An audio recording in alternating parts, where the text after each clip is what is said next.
Shalom, everybody. Welcome back to the Baal HaSulam's Matan Torah with commentary by Rebbe Avraham Morechai Gottlieb. What I'll be referring to, as always, is the Rebbe Shlita. We're on page 106 towards the bottom, section 18. We're in the essay of Ha'arvut, the mutual guarantee, which is the continuation of Matan Torah. And the header reads, to clarify what the mutual guarantee is, the mutual guarantee is like the situation of two people on a boat. The Baal HaSulam begins. Therefore, the Tana, Rabbi Shimon Bar Yochai, the master of the Zohar, described the mutual guarantee as similar to the situation of two people on a boat. One of them began to drill a hole underneath himself, and his friend asked, "Why are you drilling?" He answered, "What difference does it make to you? I'm drilling under myself, not under you." His friend replied, "Fool, we will die together in the boat." From Midrash Rabbah, Vayikra, chapter 4. This is similar to what we've been saying. Those who throw off the yoke of the mutual guarantee are sinking in self-love, and by their actions they build an iron fence that prevents the Torah observant from even beginning to properly keep the Torah and mitzvot according to the standard of v'ahavta l'reach kamocha, and love your fellow as yourself, which is the ladder of attaining devekut, cleaving to God, as previously mentioned in section 6. How correct were the words in the parable when he said, "Fool, we will die together in the boat." In the introduction to Talmud Sefirot, the Baal HaSulam also uses similar language to an iron fence. Perhaps it's the same exact words. I've also seen it translated as iron wall. I think it's the same idea.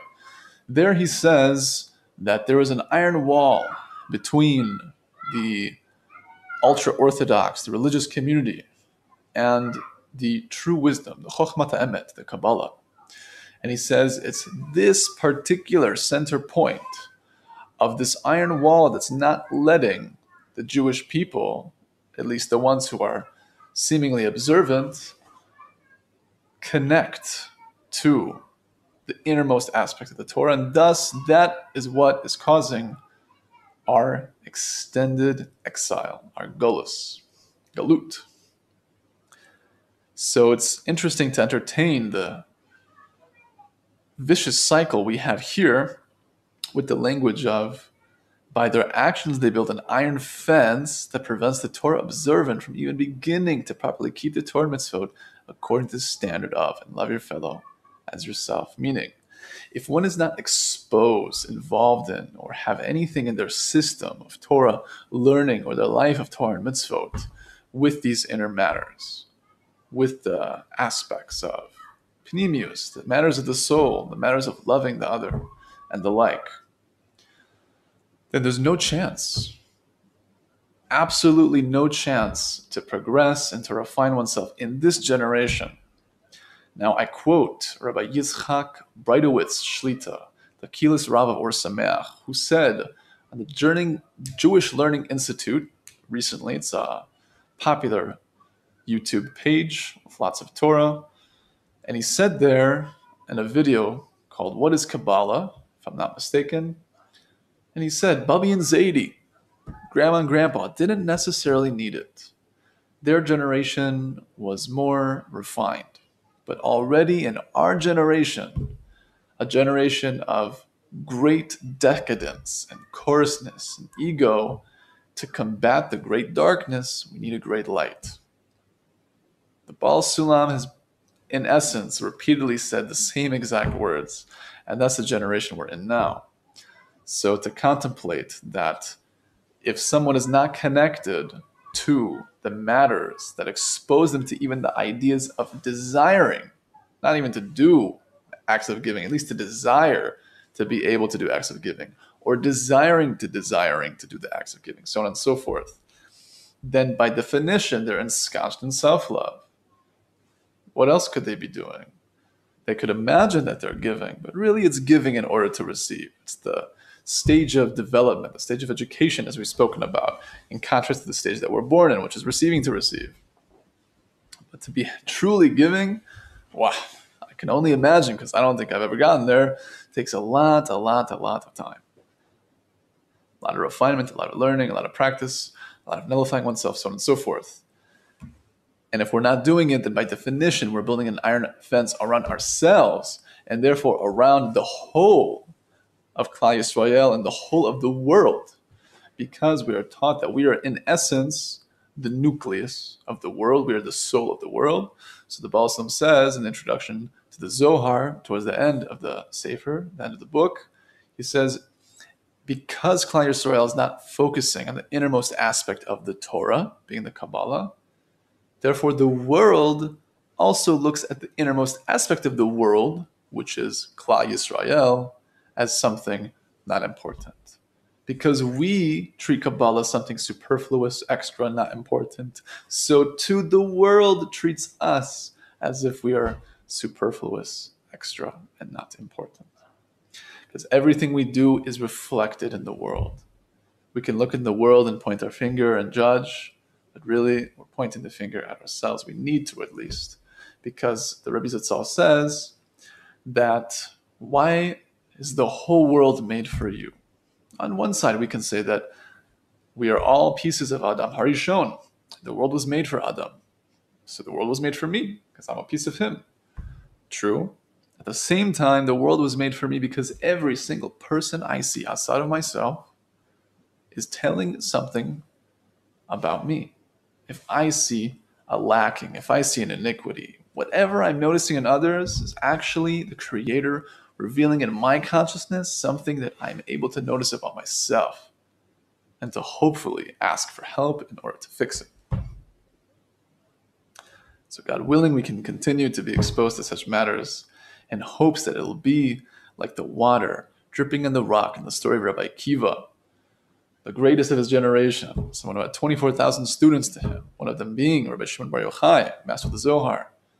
There's a famous story in his journey towards coming back to his roots, as he was a Baal Tshuva, that he saw the water falling on the rock and slowly but surely eroding it. Because he questioned himself, already being 40 years old, who am I to come to Torah Mitzvot? Who am I to learn? It's never too late. Slowly but surely, we become refined. So we need to be exposed to this type of water. The light in the Torah is the same across the Torah. It's all the same ore, because the light is unchanging. It's just different vessels, different garments, different manifestations. And the light of the Torah is all the same, except for the fact that different levels of Torah have different levels of lumens, so to speak, different level of brightness, different potency.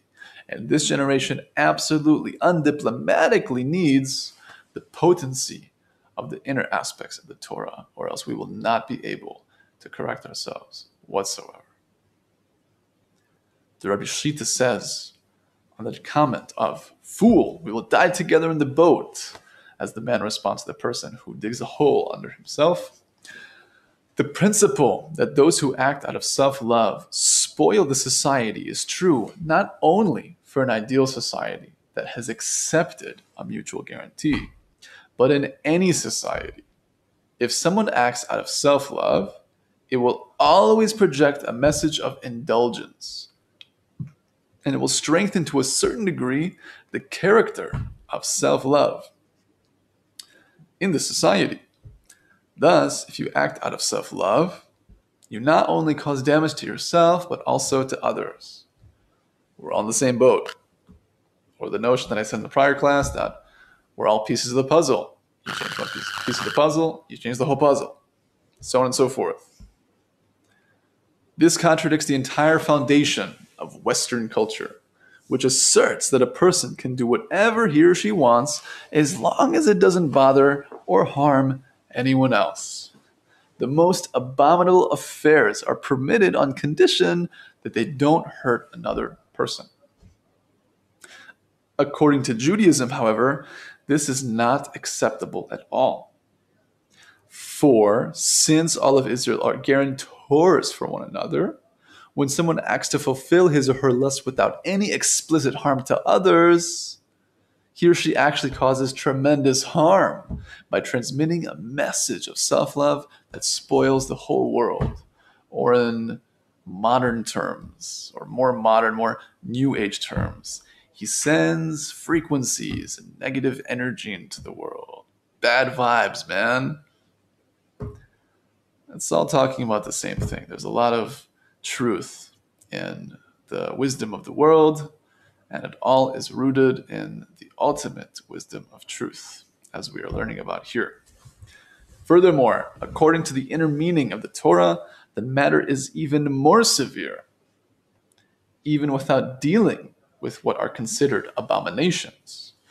But even just by your sitting alone and eating an innocent breakfast, when it's done out of self-love, one has thereby tipped the scale for the whole world to the side of demerit. That should instill a sense of yirat, a sense of fear and awe that every single thing we do, to the most minutia of detail, affects the entire reality from top to bottom, whether for the good or for the bad. Perhaps there's something in between, but generally speaking, it's either giving or receiving. And perhaps something neutral kind of falls into the receiving category, I would presume. I don't know 100%, I admit. So if one is eating and they have no consciousness of the Creator, they're not giving thanks for the ability to have bought the food, the taste buds that they've been bestowed by the Creator to enjoy the food, the ability to digest and therefore be strengthened by the food and the like. If there's no exposure and consciousness to higher matters, even while doing the most simple things like eating and drinking, then one is doing that in order to receive for himself alone, and therefore tips the whole world to the side of demerit. Very difficult. But we're all one consciousness and we're all connected. So it's of the utmost importance that we do our best, slowly but surely. Western society, like all societies, assuming it has no connection to Torah and mitzvot, which practically speaking it doesn't, is doomed to be destroyed, says the Baal HaSulam and other essays. Anything that's not connected to the truth, to the anchor of reality, to the purpose of creation, meaning to reach the similarity of form, to reach the veikut, which is done through Torah and mitzvah, which is given to us in order that we refine ourselves and bring merit upon ourselves, being the greatest merit of refining ourselves and coming closer to the Creator. We're doomed otherwise. And by we, I mean any society that's not connected to Torah and mitzvah, which relatively speaking is most of the world.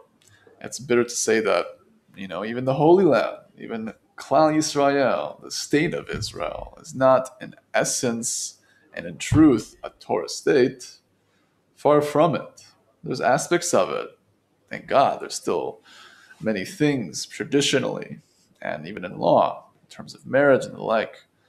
But there's no guarantee, despite the miracle of us coming back to the Holy Land after 2,000 years and literally fulfilling prophecy, that we're going to stay here. If we don't fulfill our purpose, if we're not doing our job, if we don't connect to the inner matters of the Torah and spread it to each other and connect to each other in deeper ways, then there's no guarantee that we won't be kicked out again and again and again, says the Baal HaSulam and other essays. But perhaps the bittersweet truth is that it has to collapse. Perhaps, and I'm not saying Israel particularly, but just society, which is a most bitter idea to contemplate. But you can't build something new on a corrupt foundation. That's a basic principle that we see in physical reality for those who have any connection to building or construction. Not that I do. I used to build Legos as a kid, and I know from that, simply enough, that A weak foundation, a corrupt foundation, can't stand. So under the notion that by definition, the world is not connected to Torah mitzvot, and therefore is ensconced within themselves and has an iron wall around them because of not being exposed to the healing waters that is the refinement of the Torah and its mitzvot, then there is such an idea of the New World Order. Nothing conspiracy-like. I'm not talking about Illuminati and black governments and all these things. Just the notion that it could be the Creator's will, also based on prophecy, that there has to be some major happenings and wars and suffering and the like in order to build within us the desire to come closer to Him. It says in the Gemara that if we don't do tshuva, if we don't realign and call to Him to return to our innermost nature of our soul, to be connected to Him, meaning to be similar to Him in giving and loving, if we don't do tshuva, then He will employ a wicked king that's worse than Haman of the story of Esther, Megillas Esther, a king more wicked than Haman, to force us to tshuva. So one way or another, thank God, we're going to get there. The question is, how much of the work do we want to do ourselves? And how much do we just want to take the hit and come back? So in essence, the notion of the New World Order is the new world of the Torah, which is the old Torah, the Torah of giving and loving, the Torah of the hidden, the inner aspects of the Torah. And the New World Order, in essence, is a society that crumbles its will to receive because it can't last and can't stand, and it has to be rebuilt with giving and loving. In theory, yes, the best case scenario is that wouldn't have to happen, but as we see the world today, we are in a state of dinim, we're in a state of judgments. We're not doing the best job, admittingly. So perhaps that is the way that it'll go. Last week was Parshas Noach. As we enter such states and such troubling and challenging times, with Corona, for example, and the like, and all that entails, all we need is emunah. And not the emunah of saying, I believe in God. No, the emunah above das, the emunah above our logic, meaning the situation looks terrible. I have to leave my job, I have to lose my job, God forbid, such and such, who knows? Lots of craziness going on. And despite everything to say, not only is it for the best, it is the best. Because His desire is to give goodness to creation, and that's all that's ever going on. That's something godly. That's something above nature. That's something that connects us, the Creator, to the highest levels. So the Baal HaSulam finishes this section. Next page, 108 at the top. Therefore, according to the Torah, there is no such thing as individual liberty, as defined in Western society. For the Creator does not allow individual liberty. Rather, all of one's deeds are written in the book. Our deeds affect ourselves and influence the society. And we will have to give an accounting for every matter. Perhaps I'm wrong, but I think it's a poetic thing to say that individual liberty is only to Him. The Creator is the only one with true individual liberty. We, being at His whim, as He's beating our heart and breathing our lungs, have no individual liberty. That's a separate matter in terms of our life and being enlivened by Him and His chesed and His goodness to give us such a beautiful life where we can connect to Him. Individual liberty here is speaking on something different in terms of society. And as we see here, because we're all interconnected as one soul, and we live in a spiritually integral society and system, whether we see it or feel it or believe it, Thus, there's no such thing as individual liberty. There's a mutual guarantee. We are all guarantors for each other. We're all interconnected. There's no running from it, as much as we might like to and want to. And this is something good to meditate on, as it may help arouse a desire to further nullify ourselves before the other and before the Creator. Because when we have our own desires, the ideal thing to do is to go against the desire and to climb and to rise above the selfishness and come to the states of loving. Next class is section 19. We'll be talking about, although the guarantee initially includes only the nation of Israel, ultimately in each individual in the world is responsible for the whole world. All people, we are all tselem Elokim. We are all made in the image of the Creator. We're all in it together. It's not just the Jewish people. And I'd love to see sources for those that believe that to be the case, but there's plenty of prophecies that explicitly say how the whole world will come to know Him and will come to acknowledge Him and will bow to Him and will serve Him. God willing, besimcha, and happiness and in joy. I'm wishing everyone a most wonderful day, most wonderful week. All the best. Until next time. I'll check in case there's comments real quick. Not that anyone's watching at 4 a.m. in Chicago.